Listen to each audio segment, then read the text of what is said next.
ہم لوگ اپنی زندگی کا اگر جائزہ لیں تو ہم میں سے ہر انسان کی کیا خواہش ہوتی ہے کہ ہماری زندگی ایک سموتھ پیٹرن پہ چلتی رہے، اس میں کسی قسم کا کوئی غم نہیں ہو، کسی قسم کی کوئی مشکلات نہیں ہو، کوئی پریشانی نہیں ہو، کوئی چیز میری مرضی کے خلاف نہیں ہو، جیسا میں چاہوں ویسی زندگی گزرتی رہے، اور نہ صرف ویسی گزرتی رہے بلکہ تھوڑے ٹائم کے لیے نہیں، مستقل میری مرضی کے حساب سے زندگی چلتی رہے تاکہ میں ایک خوشگوار اور اپنی مرضی کی زندگی بسر کر سکوں۔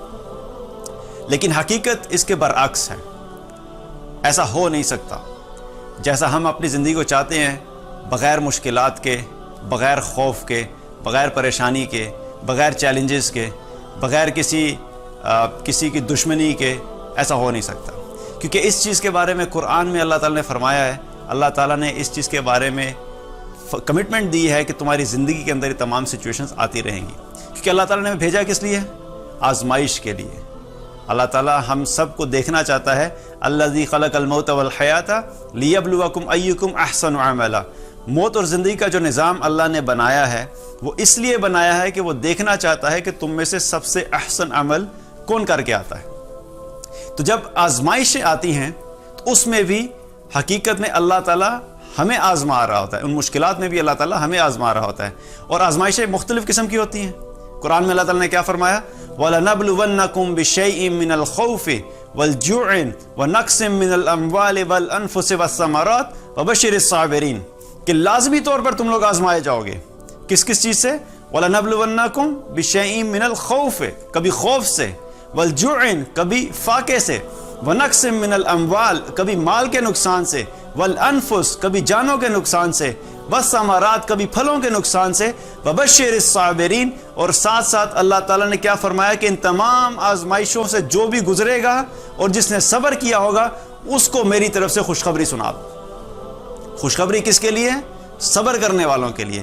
آزمائشیں آئیں گی، اب یہ آزمائشیں ہر انسان کی زندگی میں ایک ہی وقت میں ایک ساتھ بھی ہو سکتی ہیں، اور کبھی کبھی کوئی کسی ایک وقت میں ایک ہے، کبھی دوسرے وقت میں دوسری آزمائش ہے۔ اسی طریقے سے جگہ چینج ہونے کے اعتبار سے بھی آزمائشیں مختلف ہو سکتی ہیں۔ ایک خاندان والے کی آزمائشیں جو ہیں وہ مختلف ہیں، دوسرے فیملی کے پاس آپ چلے جائیں تو اس کی آزمائشیں مختلف ہیں، اس کے پرابلم مختلف ہیں۔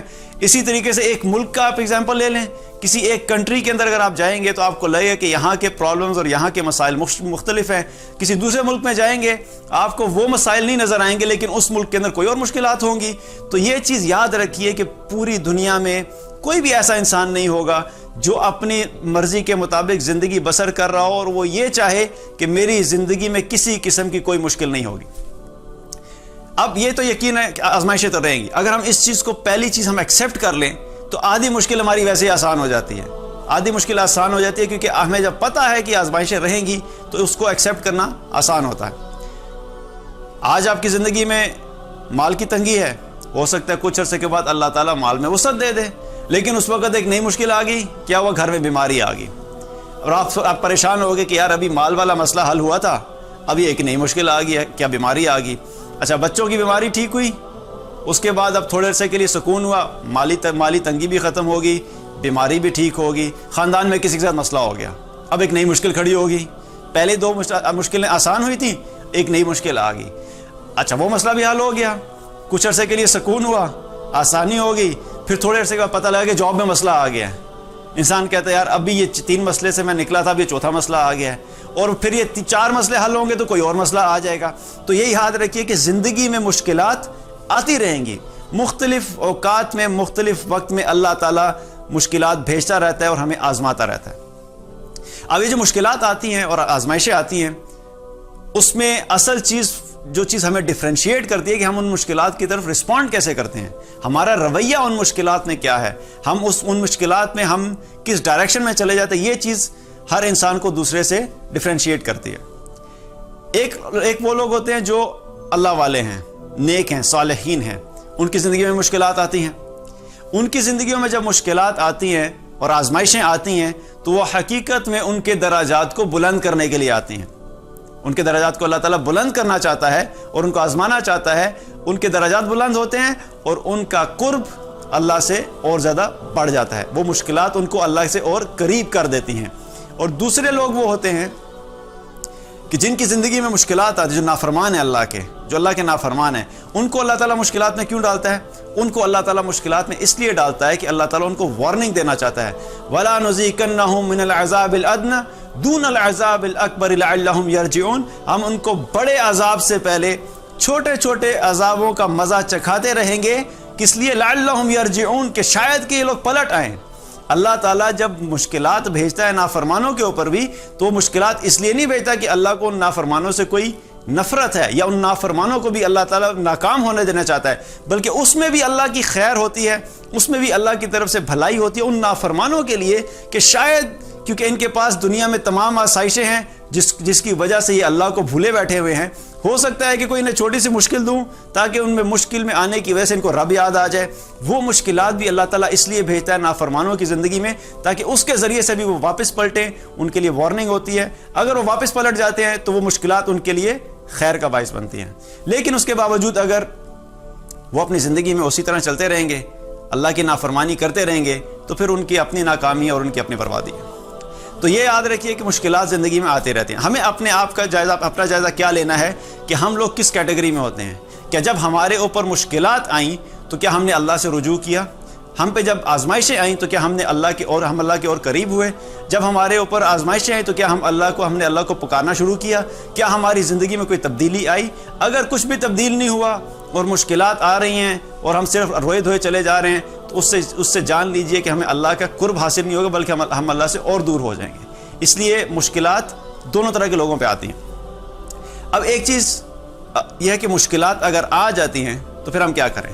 اکثر یہ ہوتا ہے کہ ہم لوگ یہ سوچتے ہیں کہ یار یہ مشکلات جو ہے نا، یہ فلاں لوگوں نے ہمارے خلاف یہ ایک پلان بنایا تھا، اس لیے ہماری زندگی میں مشکلات آ گئی۔ تو جو پلان ہے یہ بھی یاد رکھیے کہ آپ زندگی میں جہاں پر بھی رہیں گے، آپ چاہے اسکول میں ہیں، آپ کالج میں جائیں گے، پھر آپ یونیورسٹی میں چلے جائیں گے، پھر ہو سکتا ہے کہ آپ جابس کریں گے یا بزنس کریں گے، یا زندگی میں ایون فیملیز آپ کی بڑی ہوں گی، آپ کی فیملی ریلیشن شپ بڑے ہوں گے، آپ کا سوشل سرکل بڑا ہوگا۔ جب بھی یہ ساری چیزیں بڑھتی ہیں وہاں پر پرابلمس ہوں گی، وہاں پر آپ کو اچھے لوگ بھی ملیں گے، آپ کو برے لوگ بھی ملیں گے، آپ کو اپنے خیر خواہ بھی ملیں گے، آپ کو وہ لوگ بھی ملیں گے جو آپ کے خلاف پلاننگ کریں گے۔ لیکن ایک چیز یاد رکھیے کہ جو بھی پلاننگ آپ کے خلاف ہو رہی ہے اور آپ سوچ رہے ہیں کہ میرے خلاف ایک فلاں گروپ ہے جو پلاننگ کر رہا ہے، آفس کے اندر یہ فلاں گروپ ہے وہ جو پلاننگ کر رہا ہے، بزنس کے اندر فلاں گروپ ہے جو میرے خلاف پلاننگ کر رہا ہے، فیملیز میں فلاں گروپ ہے جو میرے خلاف پلاننگ کر رہا ہے، ایک چیز اپنے ذہن میں یاد رکھیے کہ سب سے بہترین پلاننگ کس کی ہے؟ اللہ کی پلاننگ ہے۔ چاہے ساری دنیا کے لوگ مل کر بھی ہمارے خلاف ایک پلان کھڑا کریں اور وہ اپنی پوری اسٹریٹجی کو بنا لیں، اپنی پوری طاقتوں کو اکٹھا کر لیں، اپنے پورے پلانز کو اکٹھا کر لیں، اپنے پورے ریسورسز کو اکٹھا کر لیں، اور وہ سارے مل کر آپ کو زندگی میں نیچا کرنا چاہیں، آپ کو زندگی میں نقصان پہنچانا چاہیں، لیکن یاد رکھیے کہ ان کا ایک پلان ہے اور ایک اللہ کا پلان ہے۔ وہ بھی پلان کریں گے اور ایک اللہ کا پلان ہوتا ہے۔ ہمارا کیا ایمان ہے؟ اللہ تعالیٰ نے قرآن میں کیا فرمایا؟ وَمَكَرُوا وَمَكَرَ اللَّهُ وَاللَّهُ خَيْرُ الْمَاكِرِينَ۔ ایک وہ پلاننگ کرتے ہیں اور ایک اللہ پلاننگ کرتا ہے، اور جان لو کہ اللہ کی پلاننگ سب سے بہترین ہوتا ہے، اللہ سب سے بہترین پلانر ہے۔ تو ہمارا کیا کام ہے کہ جب ہمارے خلاف ہمیں محسوس ہو کہ کوئی بھی پلان کر رہا ہے، تو پہلا ایمان یہ ہونا چاہیے کہ ہمیں کوئی نقصان نہیں پہنچا سکتا جب تک کہ اللہ کا حکم نہیں ہوگا۔ اور دوسری چیز ہم نے کیا کرنی ہے کہ اپنے پلان کے اوپر بھروسہ نہیں کریں۔ اگر وہ پلاننگ کر رہے ہیں تو آپ ان کے خلاف خود نہیں کھڑے ہو جائیں، ان کے خلاف اللہ کو کھڑا کر دیں، ان کے خلاف اللہ کو ساتھ لے لیں۔ جب اللہ نے کہا ہے کہ میں سب سے بہترین پلانر ہوں، تو اپنا معاملہ، اپنے حالات، اپنی سچویشن اللہ کے حوالے کر دیں، اور اللہ کے حوالے کرتے ہوئے یہ کہیں کہ یا اللہ، آپ نے قرآن میں یہ کمٹمنٹ دی ہے کہ آپ بہترین پلانر ہیں، تو میں اپنے معاملات آپ کے ہاتھ میں دیتا ہوں، چونکہ آپ بہترین پلانر ہیں تو ان کے پلان کے خلاف آپ میرے لیے کافی ہو جائیں۔ That's the way we should be responding to the situation۔ لیکن ہم جب چونکہ خود ہی اپنے پلانز بنانا شروع کر دیتے ہیں، ہم خود بھی کمزور، ہمارے حالات بھی، ہمارے ریسورسز بھی کمزور، ہماری عقل بھی کمزور، تو جب ہمارا پلان کام نہیں ہوتا تو ہم پریشان ہو جاتے ہیں، ہم مزید ڈپریشن میں چلے جاتے ہیں کہ یار میں نے تو بڑی اچھی پلاننگ کی تھی، لیکن لگتا ہے ان لوگوں نے زیادہ اچھی پلاننگ کی تھی۔ فرق کیا تھا کہ ہم نے ان کی پلاننگ کے اگینسٹ اپنی پلاننگ کو لے کے گئے، لیکن اگر کامیاب ہونا چاہتے ہو تو ان کی پلاننگ کے اگینسٹ کسی اور طاقتور پلانر کو لے کے آؤ، اور اللہ بہترین پلانر اور سب سے طاقتور پلانر ہے۔ اپنے پلانز کو اللہ کے حوالے کر دو اور اللہ پہ توکل کرو اور اللہ پہ بھروسہ کر کے چلتے جاؤ۔ اب جب مشکلات آئیں گی مشکلات، اس کے علاوہ اور ہمیں کیا کرنا چاہیے؟ جب تک سچویشن بہتر نہیں ہوتی، صبر صبر کرنا ہے ہم نے. کیونکہ صبر کرنے کے بارے میں اللہ تعالیٰ نے کیا فرمایا؟ یہاں پر بھی جو قرآن کی جو آیات پڑھی ہیں ان کے اندر بھی اللہ تعالیٰ نے کیا فرمایا؟ وَبَشِّرِ الصَّابِرِينَ.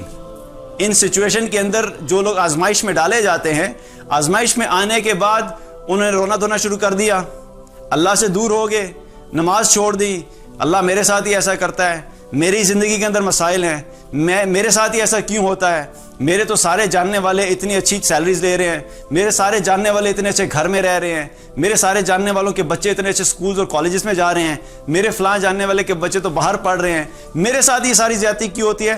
جب انسان اس مائنڈ سیٹ کے ساتھ ہوتا ہے، جب انسان یہ سوچنا شروع کر دیتا ہے، تو یہ سوچ انسان کو اللہ سے اور دور لے جاتی ہے.